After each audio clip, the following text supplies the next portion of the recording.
When you look at healthcare today and all of the demands that are placed on physicians, it's really challenging. The hiring and training of cardiac device clinicians is continuing to get tougher. Really having that ability to proactively taking care of the patients rather than reactively, it's definitely something that I think is going to transition, and it's moving fast, so we all have to keep up. When it comes to cardiovascular care on the organizational level, MedAxiom understands the challenges your program is facing. Welcome to MedAxiom HeartTalk, the podcast where thought leaders come together for one ultimate goal: to continually transform cardiovascular care for all. MedAxiom HeartTalk starts now. I'm Melanie Lawson, a journalist in Jacksonville, Florida, and host of MedAxiom HeartTalk. In today's episode, we will explore the importance of ensuring that your team members stay up to date on device clinic education and discuss opportunities to enhance care team education in your device clinic. I'm excited to introduce today's guest today.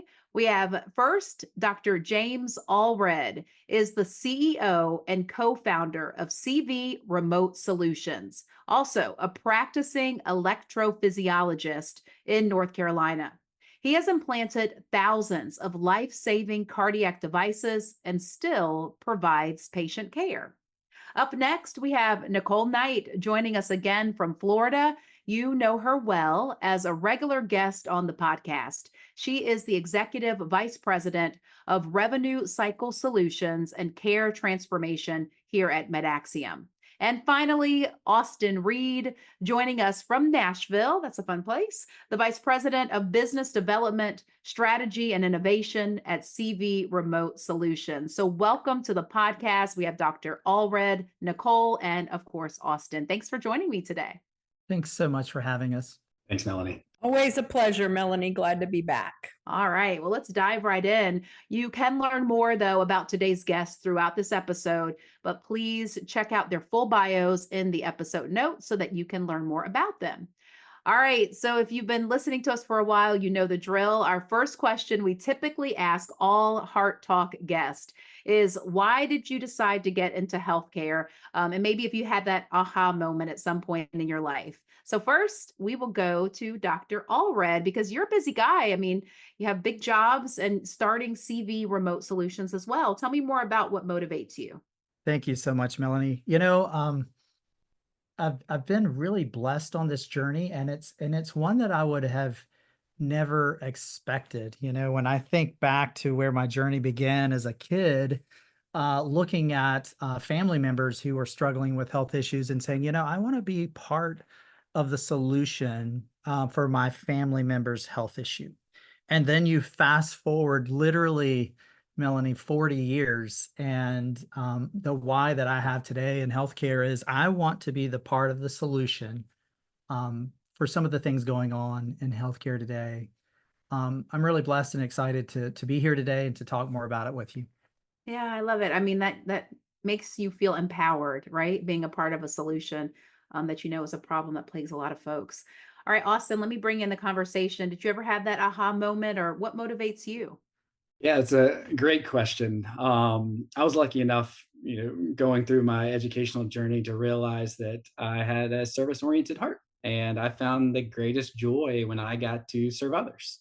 Whether that was through contributing to my team's success in sports or volunteering at church or the community, I was by far the happiest when I got to serve others. And so with a strong business and financial background, it was pretty quick for me to identify that the healthcare industry was probably the best avenue to merge my passion for service and professional expertise. And then what an honor it is to be able to serve those who serve others. And so as you think about Dr. Allred or Nicole, clinicians in this environment, my role as administrator, as a leader, was to create an environment for them to be able to provide the best care possible to the patients they serve. And so that was my why 15 years ago. It's still my why today, but I just love serving others, and healthcare has given me that opportunity to do so.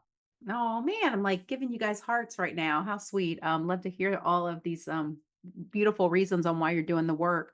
Nicole, you are a veteran on the show, so we know your why, but how's your summer been? How you doing? I've been doing great. My why and passion for cardiology continues. I can't believe that I've been in cardiovascular for 25 years and that passion continues, and love the fact of serving others in Austin's message, and also Dr. Allred with being at the center of the solution. So great to be here today. I mean, what I love about the teams that we get to work with is everyone does have that passion. They all have a really specific why, because it can get hard, the day to day. But as long as we remember that why, it keeps us motivated and patient centered. So thank you all for sharing. Let's just get to know you a lot better. Dr. Allred, let me start with you. What do you think the physician's role is in education? I think that's a great question, and I think it's one that's evolving. When you look back on the traditions and history of healthcare, physicians have been champions in realizing better ways to take care of patients. I mean, gosh, going back to the early days of some of the discoveries in healthcare, and then pioneering that journey, but along the way have brought teams with them, have been instrumental. When I think back to Eugene Stead and as a great pioneer physician in this space, developing the physician assistant program, and all of the physicians who have been instrumental in my own journey in educating me, and as a physician myself, being able to educate staff members, whether it's nurses, medical assistants, other technicians, to be a part of their growth journey, I think is really amazing. And I think today it's getting harder to do. When you look at healthcare today and all of the demands that are placed on physicians to be in multiple locations at one time, to be productive in ways that we previously weren't expected to be, and then to do life-saving procedures for lots of patients, seeing 30, 40 patients a day, and then doing on other days, 5 to 10 procedures. It's really challenging for physicians today to be part of the educational enhancement and learning of others. But I have to believe that we all want to do that. Yeah, I mean, it's interesting. We have so much good technology that makes things easier, but the demands just continue to be greater. So you've got to find that balance. Let me ask specifically about your decision to embark on the journey of educating care teams about cardiac implant electronic devices, of course, also known as CIEDs. Melanie, I've traveled across the country, and my role is CEO for CV Remote Solutions, and I've seen lots of practices, whether academic, whether large healthcare systems, or even small private practices, and the struggles are largely the same. In the space of implanted cardiac devices, the demands for help are greater than they have ever been. um, you know, more and more patients are living with devices today than ever. The indications for these devices continue to grow. Patients are living longer than they did in years past. And now with connectivity through Wi-Fi, Bluetooth, and other means, data is literally coming at healthcare systems in real time. And so, the healthcare team needs they need a team, and it's harder today to hire. It's harder today to recruit. It's harder today to train, and then to retain the staff that you need to do this work. And so when I talk to physicians, when I talk to nurses, when I talk to administrators, what they're telling me is we can't find enough people to do the job. And if you look at your average healthcare system, a cardiology group probably has 200 to 300 pieces of patient data coming to them remotely every single day. And that's data that they really want to look at. They want to make sure that their patients are being well taken care of. They want to make sure the patient's implanted device is working appropriately. If the patient has a new heart or health issue, they want to get on top of that as soon as they can.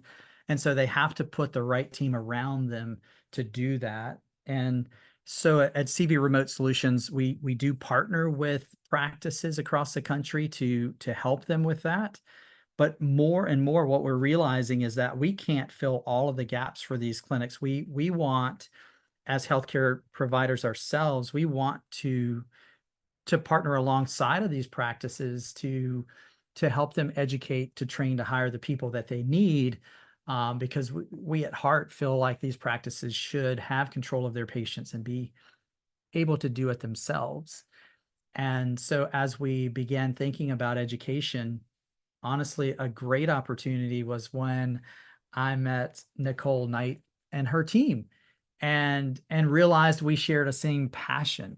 And so as we started talking about the needs that we both see in our respective organizations as we partner with clinics across the country, we kind of had an aha moment together and said, wouldn't it be great if MedAxiom with its resources and CV Remote Solutions with its resources could come together to provide a good educational opportunity for healthcare systems across the country.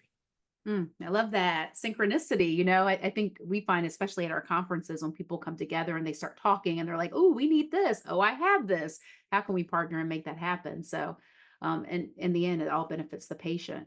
Also, we kind of talked about this, Dr. Allred did, but who specifically is the target audience for this education? Anybody we missed? No, I don't think so. I think there's a lot of intentionality really in today's clinic environment. As Dr. Allred mentioned, the hiring and training of cardiac device clinicians is continuing to get tougher. And so many groups struggle to use the staff or the limited staff that they currently have to teach the fundamentals of device management to clinicians who may be interested in getting into this field. And so when we looked at that opportunity, we thought, how great would it be to provide an opportunity to build a great foundation from an experienced EP doc, nurse practitioner, nurse, so that the journey in office training can be accelerated because they have a healthy foundation for device management. And so target audience for us and was new technicians, new clinicians, new nurses that are interested in getting into and building a foundation for cardiac device management. Mm-hmm. And Nicole, this has to make sense. So can you kind of explain some of the operational and reimbursement challenges that CV programs face regarding device clinics? And then why was it such a good fit to partner with CV Remote Solutions to launch this course, that aha moment that you and Dr. Allred had? Yeah, I think incorporating the operational and reimbursement piece along with the advanced technology and everything that's involved in this that CV Remote Solutions has the expertise in. We took those operational challenges around workflow management. We mentioned staff training and retention. We all know that a huge one. And then, of course, integrating all the technology, like Dr. Allred mentioned, the amount of data coming into our clinics, having patients get the right education that they need, and us being proactive in managing their devices. And when you look at that reimbursement piece, what are those ever-changing policies and regulations, and how are folks keeping up with that? And what does that look like in many of our clinics? So taking both the operational and the expertise that CV Remote Solutions has in cardiac device monitoring really enhances the quality and efficiency of device clinics.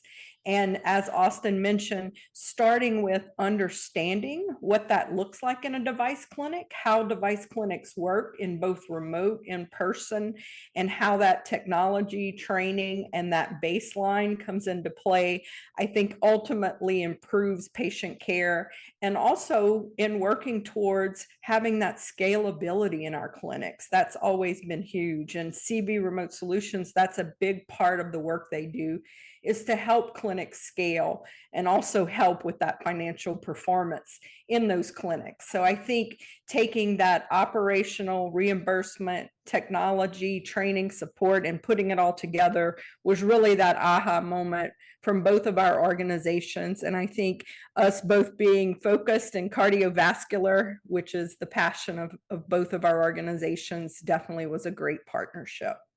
All right. Well, it does appear to be working. So we are just scratching the surface on this topic. It is, though, a great place to pause for a quick message for our Heart Talk listeners. So don't go anywhere. We'll be right back. You hear the term care transformation a lot, but what does it mean exactly? Care transformation is redefining the way consumers buy and use healthcare by developing new products, treatments, and business models that integrate separate healthcare organizations or activities. MedAxiom understands that moving the needle in CV care is not simple. It takes vision and leadership, and it requires bridging technology, innovation, and care delivery. MedAxiom experts are helping programs across the country shape the future of cardiovascular care delivery through education, organizational performance solutions, and advocacy. We are evolving disease management, innovating virtual care, driving the data revolution, and redefining access and team-based care. Let's transform cardiovascular care together. Get started at medaxiom.com/care transformation. Welcome back. We have been talking with Dr. Allred, Nicole, and Austin about why device clinic education is essential for your care teams. So let's dive just a little bit deeper. We know that cardiac device monitoring roles are highly technical and patient management workflows are complex. Once recruited, even qualified trainees can require a year or more of instruction. So, Dr. Allred, let me ask you, can you share your thoughts on the role education plays in the device clinic staffing barriers that we see across the country? You mentioned it's just really hard to keep people in these positions long term. Electrophysiology is a humbling business. And honestly, I learned that from a senior electrophysiologist when I was training many, many years ago. There is always something to learn. And I consider myself a young guy in this space, having only been an electrophysiologist for 15 plus years. And I continue to learn every single day. Our team, we do lots of internal huddles and pods, and we look at electrograms and we review clinical scenarios, and I learn as much as our team. And so there is certainly a need for long-term and development of the team. And I think what's harder today is one, the demands that we talked about earlier on the clinic. They're awful busy with so much data coming in. The demands that we talked about of the physicians who are pulled in numerous directions. But I think that is honestly just the beginning of some of the demands of education, because what you also see is that within the clinic in years past, you had senior nurses, senior technicians who had been there for 20 plus years. And I think now a lot of those folks have retired or transitioned to industry or moved to other opportunities. And with them, they have taken a wealth of knowledge that isn't replaceable overnight. I mean, how do you impart 20 years of experience on someone, right? And so as these senior technicians and nurses have transitioned in their journeys, I think that's left a huge need. In addition, what we've seen over the years is that our industry partners who manufacture these implanted devices have really shouldered a bulk of the time and investment in team members and their learning. And I think as all of our margins have gotten tighter, whether it's time margins or finance margins or human resource margins, I think industry has seen that it's a lot harder for them to provide those in-clinic resources to train and help mentor the technicians and nurses on that long journey of development. And so, yes, it's a multifactorial opportunity for education, and there are lots of barriers along the way. Yeah, it's interesting. Even in my industry, we're seeing a lot of people retire or go into other industries. And like you said, you lose that institutional knowledge. And it's a piece that you may not see it right away, but over time, it does start to chip away at your ability to do your job. So I love the way you kind of made that real, honestly, in any industry right now. Nicole, you partnered with CV Remote Solutions and your MedAxiom colleagues to develop this academy course that provides learning with a baseline understanding of CIEDs and the operational and financial aspects of device clinic management. So can you give us a sneak peek into what learners can expect and some of the topics that this course covers? Yes, absolutely. So the Device Clinic Essentials course is organized in modules. It's self-directed. And as Austin mentioned, it's for those team members that may be new to this setting. So it could be nurses, technicians, someone who's interested in learning about CIED monitoring. It's very technical, as we mentioned, and the patient management workflow is complex. At the completion, we hope that they walk away with a strong understanding and are prepared to continue on the job training for these important roles. And I hope we get to continue to work together to build more advanced courses, but this truly is that baseline course to learn about those operational, technical device clinic management solutions. All right, thank you. Austin, let's get you in this conversation now. What do you predict? I love the crystal ball that I want you to look into. Will be the next step in the CV industry regarding how care teams will leverage technical knowledge and their skills to evaluate device function and also assist with patient management. Melanie, I think you hit it right on the head. I think the next step in this industry is the integration of AI to do those things, to evaluate device function, to assist with patient management. As Dr. Allred mentioned earlier, and Nicole did as well, data in healthcare is incredibly exciting and is proven to significantly enhance our ability to care for patients. But with AI and technology advancement, there's an influx of data, and that necessitates manpower to sift through it and identify what's most important. And while advancements in this space are more than welcome by all the clinicians and administrators out there, it's strained our health system due to the lack of manpower to manage the data. And so what I think we will see and predict in the next 2-3 years is leveraging AI. And I think that comes from the device manufacturers. They have the ability to house millions of transmissions on their platform.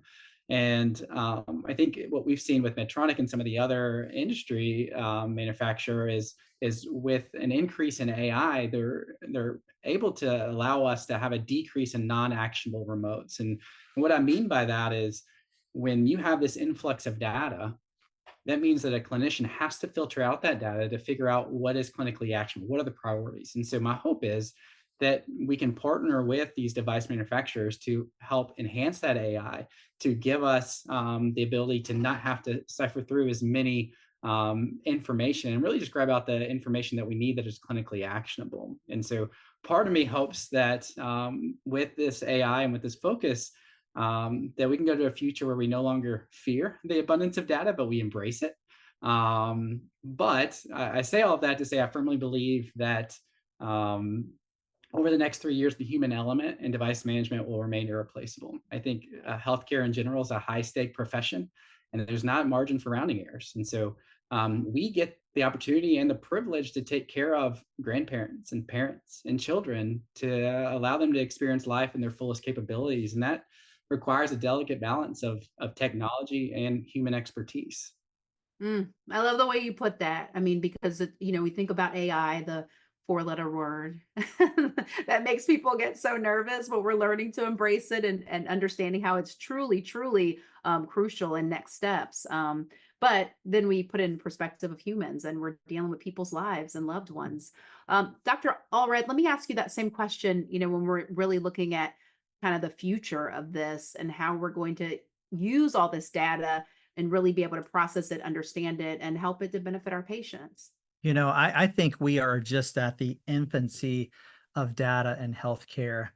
And I say that often, and I think some people are a little bit taken back by that. But when you look at healthcare systems today and partners that MedAxiom has, partners that CV Remote has, and what you read in healthcare across the country, what is clear is that our demands in healthcare are outgrowing the ability of brick and mortar to keep up. And how many healthcare systems today are saying we need to take healthcare to the homes, to where patients are. And to do that, it's a remote endeavor, right? And inevitably, there is going to be lots of data exchange in that process. And so it's not just the implanted cardiac device of today, it's the heart failure patients of today and the blood pressure, hypertensive patients of today and the diabetic patients of today.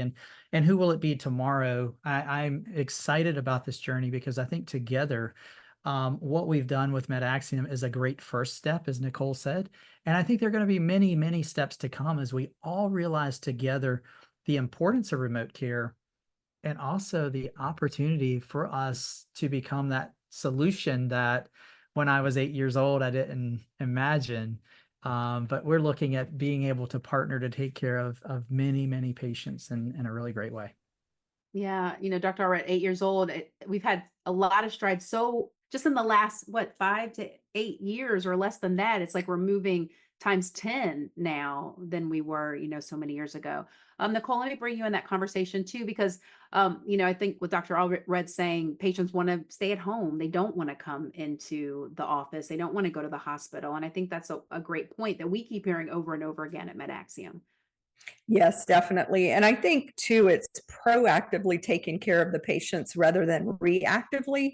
And as Austin mentioned, we take care of our grandparents, we take care of our parents, and really having that ability to proactively be able to connect with providers in ways that are not just face to face. And that does expand outside of just CIED monitoring, but it's definitely something that I think is going to transition, and it's moving fast. So we all have to keep up, and I look forward to continuing to develop on this foundational course.